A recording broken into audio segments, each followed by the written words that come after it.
Hello everyone, मैं doctor Tanuja कुमारी आप सभी का स्वागत अपने यूट्यूब चैनल में करती हूँ। आज मैं आप लोगों से फिर से करंट अफेयर्स से संबंधित कुछ टॉपिक्स के विषय में चर्चा करूँगी। फर्स्ट यहाँ पे मैं आप लोगों से पाकिस्तान के विषय में चर्चा करूँगी। संयुक्त राष्ट्र मानवाधिकार परिषद में पाकिस्तान को सदस्य के रूप में चुन लिया गया है। पाकिस्तान को संयुक्त राष्ट्र मानवाधिकार परिषद में 5वीं बार सदस्य के रूप में चुना गया है। चीन, रूस और क्यूबा भी संयुक्त राष्ट्र मानवाधिकार परिषद में सदस्य के रूप में चुने गए हैं। संयुक्त राष्ट्र मानवाधिकार परिषद के एशिया प्रशांत क्षेत्र के 4 सीटों पर 5 उम्मीदवारों में से पाकिस्तान को सर्वाधिक मत मिले हैं। गुप्त मतदान में पाकिस्तान को 169 मत मिले, उज्बेकिस्तान को 164, नेपाल को 150 और चीन को 139 मत मिले। पाकिस्तान 1 जनवरी 2018 से मानवाधिकार परिषद में सदस्य है। मानवाधिकार परिषद की स्थापना 2006 में हुई थी। मानवाधिकार परिषद का मुख्यालय जेनेवा में है। मानवाधिकार परिषद संयुक्त राष्ट्र सचिवालय का एक हिस्सा भी है। नेक्स्ट यहाँ पे आप लोगों से बात करूंगी चार्जिंग स्टेशन के विषय में। भारत सरकार के द्वारा इलेक्ट्रिकल वाहनों के लिए राजमार्गों पर चार्जिंग स्टेशन के विकास के लिए प्रस्ताव आमंत्रित किए गए हैं। यह प्रस्ताव फास्टर एडॉप्शन एंड मैन्युफैक्चरिंग के दूसरे चरण के संदर्भ में मांगा गया है। इस योजना का उद्देश्य यहाँ पे हम कह सकते हैं कि फेम योजना 1 अप्रैल 2019 से शुरू होने वाले 3 वर्षों के लिए दूसरे चरण की मंजूरी भारत सरकार ने दे दी है। केंद्र सरकार के द्वारा भारत के प्रमुख एक्सप्रेसवे और राजमार्गों पर इलेक्ट्रिकल वाहन चार्जिंग इंफ्रास्ट्रक्चर के निर्माण और संचालन के लिए प्रस्ताव मांगा गया है। इस योजना के विषय में यदि हम बात करें तो यह प्रस्ताव जो है यहाँ पे फास्टर एडॉप्शन एंड मैन्युफैक्चरिंग के दूसरे चरण के संदर्भ में मांगा गया है तथा साथ ही साथ यहाँ पे हम ये देखते हैं कि इस योजना का उद्देश्य सार्वजनिक और शेयर्ड परिवहन के विद्युतीकरण को बढ़ावा देना है। नेक्स्ट यहाँ पे आप लोगों से बात करूंगी अंतर्राष्ट्रीय मुद्रा कोष के विषय में। अंतर्राष्ट्रीय मुद्रा कोष के द्वारा एक रिपोर्ट में यह बताया गया है कि 2020 में प्रति व्यक्ति जीडीपी में बांग्लादेश भारत से आगे निकल सकता है। बांग्लादेश का प्रति व्यक्ति जीडीपी 2020 में 4% बढ़कर $1888 हो जाने की संभावना है। अंतर्राष्ट्रीय मुद्रा कोष यह रिपोर्ट 13 अक्टूबर 2020 को प्रकाशित की है। अंतर्राष्ट्रीय मुद्रा कोष ने बताया है कि भारत का जीडीपी कोरोना के कारण काफी नीचे गिरने की संभावना है। इस रिपोर्ट में यह बताया गया है कि भारत में प्रति व्यक्ति जीडीपी में 10.5% की गिरावट आ सकती है और यह गिरकर $1877 हो सकता है। अंतर्राष्ट्रीय मुद्रा कोष ने यह भी बताया है कि भारत की जीडीपी में 10.3% की गिरावट आ सकती है और अगर ऐसा हुआ तो भारत दक्षिण एशिया में पाकिस्तान और नेपाल के बाद तीसरा सबसे गरीब देश बन जाएगा। अंतर्राष्ट्रीय मुद्रा कोष ने बताया है कि बांग्लादेश, भूटान, श्रीलंका और मालदीव की हालत भारत से अच्छी है। इस रिपोर्ट में बताया गया है कि 2020 में वैश्विक अर्थव्यवस्था में 4.4% की गिरावट आएगी और 2021 में यह 5.2% की जोरदार वृद्धि हासिल करेगा।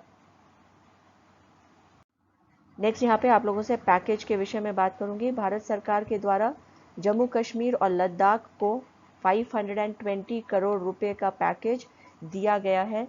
यह पैकेज दीनदयाल अंत्योदय योजना ग्रामीण राष्ट्रीय ग्रामीण आजीविका मिशन के लिए दी गई है। पैकेज 5 साल की अवधि के लिए है। दीनदयाल अंत्योदय योजना का मुख्य उद्देश्य कौशल विकास और अन्य माध्यमों से रोजगार के अवसरों में वृद्धि करना है। दीनदयाल अंत्योदय योजना का प्रारंभ 25 सितंबर 2014 को हुआ था। अब नेक्स्ट यहाँ पे आप लोगों से बात करूंगी विश्व विद्यार्थी दिवस के विषय में। 15 अक्टूबर 2020 को भारत में विश्व विद्यार्थी दिवस का आयोजन किया गया। विश्व विद्यार्थी दिवस एपीजे अब्दुल कलाम पूर्व राष्ट्रपति के जन्मदिन के अवसर पर मनाया जाता है। 2010 में संयुक्त राष्ट्र संघ द्वारा डॉक्टर एपीजे अब्दुल कलाम आज़ाद का जन्म दिवस विद्यार्थी दिवस के रूप में मनाया गया था। वर्ष 2020 के विद्यार्थी दिवस का थीम है लोगों के साथ साथ ग्रह समृद्धि और शांति के लिए सीखना है। नेक्स्ट यहाँ पे आप लोगों से बात करूंगी खाद्य और कृषि संगठन के विषय में। प्रधानमंत्री नरेंद्र मोदी खाद्य और कृषि संगठन की 75वीं वर्षगांठ के अवसर पर 16 अक्टूबर को 75 रुपये का स्मृति सिक्का लॉन्च करेंगे। खाद्य और कृषि संगठन का मुख्यालय रोम, इटली में है। इस संगठन के प्रमुख हैं क्यू डोंग्यूल। इसकी स्थापना 16 अक्टूबर 1945 को हुई थी। नेक्स्ट यहाँ पे आप लोगों से जोजिला सुरंग के विषय में बात करूंगी। श्रीनगर लेह के बीच जोजिला सुरंग का निर्माण कार्य का उद्घाटन केंद्रीय मंत्री नितिन गडकरी के द्वारा किया गया है। जोजिला सुरंग 14.15 किलोमीटर लंबी है। सुरंग से श्रीनगर, द्रास, कारगिल और लेह के बीच यातायात उपलब्ध होगा। जोजिला सुरंग एशिया की सबसे लंबी टनल है। इस सुरंग से सभी मौसम में यातायात की सुविधा बनी रहेगी। यह सुरंग जोजिला दर्रे में बनाई जाएगी। इसकी ऊंचाई 3000 मीटर होगी। इस सुरंग को बनाने की आधारशिला प्रधानमंत्री नरेंद्र मोदी के द्वारा 2018 में रखी गई थी। इसको बनाने में जो ये योजना है, इसमें जो खर्च आएगा वह 6800 करोड़ रुपए का आएगा। नेक्स्ट यहाँ पे आप लोगों से बात करूंगी 33% या परसेंटेज आरक्षण के विषय में। पंजाब सरकार के द्वारा महिला सशक्तिकरण के क्षेत्र में एक सराहनीय कदम उठाते हुए सरकारी नौकरियों में महिलाओं को 33% आरक्षण देने का निर्णय लिया गया है। नेक्स्ट यहाँ पे आप लोगों से बात करूंगी कमरान अकमल के विषय में। पाकिस्तान के विकेटकीपर खिलाड़ी कमरान अकमल T20 क्रिकेट में विश्व के पहले विकेटकीपर बन गए हैं जिन्होंने 100 स्टंपिंग के रिकॉर्ड को प्राप्त किया है। उल्लेखनीय है कि महेंद्र सिंह धोनी 84 स्टंपिंग करके दूसरे स्थान पर हैं। नेक्स्ट यहाँ पे आप लोगों से भारत और फ्रांस के विषय में बात करूंगी। भारत और फ्रांस को 2 वर्षों के लिए अंतर्राष्ट्रीय सौर संघ का फिर से अध्यक्ष और सह अध्यक्ष चुना गया है। नेक्स्ट यहाँ पे आप लोगों से चर्चा करूंगी यूक्रेन के विषय में। भारत सरकार ने यूक्रेन के साथ एयर बबल समझौता किया है। उल्लेखनीय है कि भारत अब तक 17 देशों के साथ एयर बबल समझौता कर चुका है। नेक्स्ट यहाँ पे आप लोगों से बात करूंगी निर्भय के विषय में। भारत के द्वारा स्वदेशी तकनीक से निर्मित सबसोनिक क्रूज मिसाइल निर्भय का सफल परीक्षण किया गया है। नेक्स्ट यहाँ पे आप लोगों से बात करूंगी जेवर हवाई अड्डे के विषय में। दिल्ली के पास उत्तर प्रदेश के जेवर हवाई अड्डे के विकास के लिए स्विट्जरलैंड के जरीकी एयरपोर्ट इंटरनेशनल AG ने नोएडा इंटरनेशनल एयरपोर्ट लिमिटेड के साथ एक समझौता किया है। उल्लेखनीय है कि यह एयरपोर्ट बनाने के बाद भारत का यह सबसे बड़ा एयरपोर्ट होगा। नेक्स्ट यहाँ पे आप लोगों से बात करूंगी मरुमनी के विषय में। राजस्थानी कला को पुनर्जीवित करने के लिए सोशल मीडिया पर एक अभियान चलाया जा रहा है। इस अभियान से चर्चित शब्द है जो उसे मरुमनी के नाम से जाना जाता है।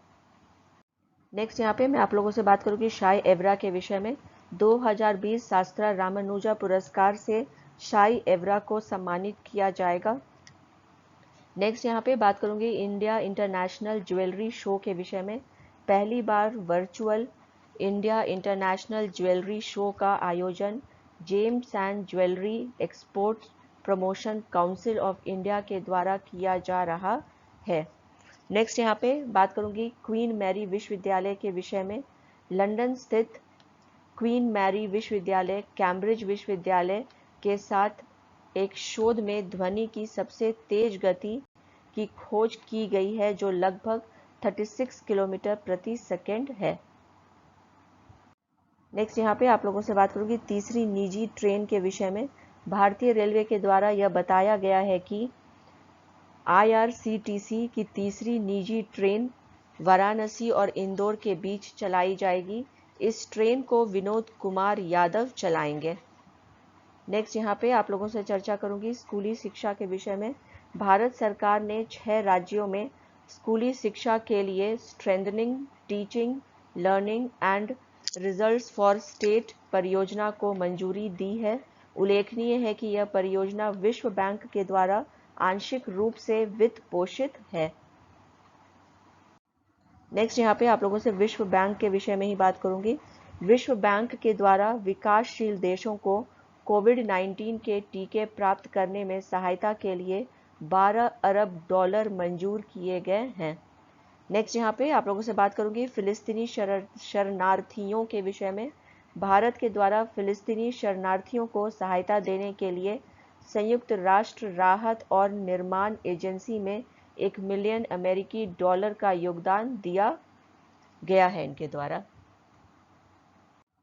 नेक्स्ट यहाँ पे आप लोगों से बात करूंगी नेमार जूनियर के विषय में।